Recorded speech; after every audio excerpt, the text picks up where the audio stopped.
Change your mind, and I won't change it, and that's fine. I mean, life goes on. I understand that. So what did you, when you and DeMacy stood up with our great friend Gino Flower the other day, and I mean that in the loosest of terms, what did you guys do? What are you doing to change the existing law that you think will work better than this Jessica's Law proposal? Okay.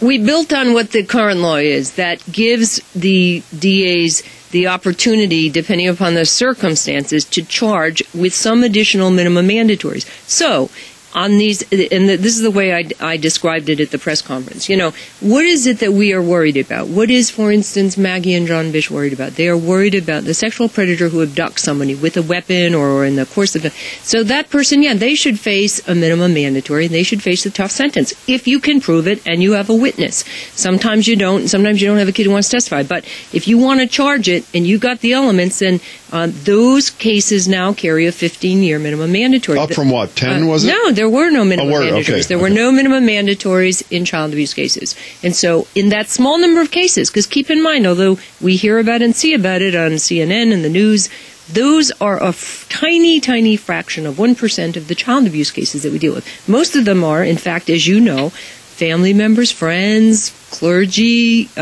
coaches, people who know each other. And so what we also did was say, for a series of cases where you have aggravating factors, like the breach of an authority position or a trust position. Like a priest or a teacher or that sort of thing. What happens there? That will have an aggravating factor for a 10-year minimum mandatory. That doesn't, now that's the floor, that's not the ceiling.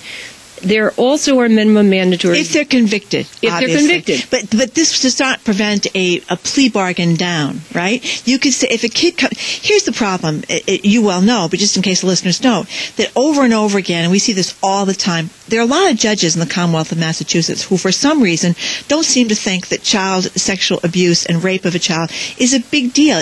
I've seen this all over and over as a reporter. A year, 6 months, 18 months, and this is what drives people insane. There was that case of the guy that watched a little girl getting raped right next to him in the bed, did nothing about it. What did he get? 6 months?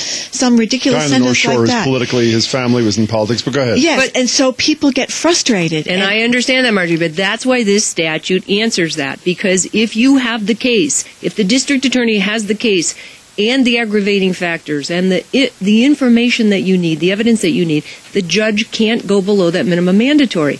On the other hand, and I've said this, if, Thursday night the kid's willing to testify and Friday morning she's a puddle of tears or her shrink says it's not a good idea for her to testify, the DA's hands are tied. You can't plea bargain then unless, as in this statute, you can say, we'll let you plead to something lesser that will still get a conviction, it'll have you register as a sex offender, it may have some time in jail, but it's better to have that conviction on the record with some rehab and admission than nothing.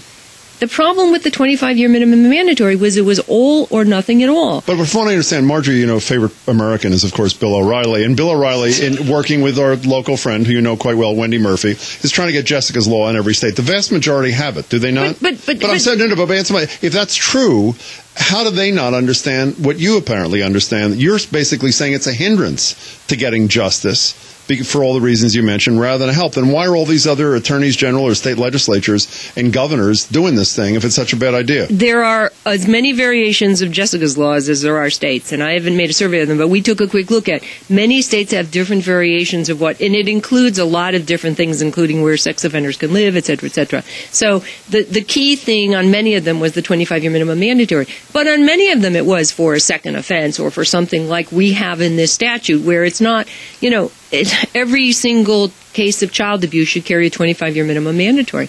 That's assuming that every case we can prove. If we could do that, we could prove a case beyond reasonable doubt. I'd say that's right. But every case is different. But one of the things that the other side is arguing is that this regular child The other side, by the way, is Wendy Murphy and whoever. Well, we got Lori Myers email us, who's Community Voices, who thinks you don't go far enough. Who is Lori Myers?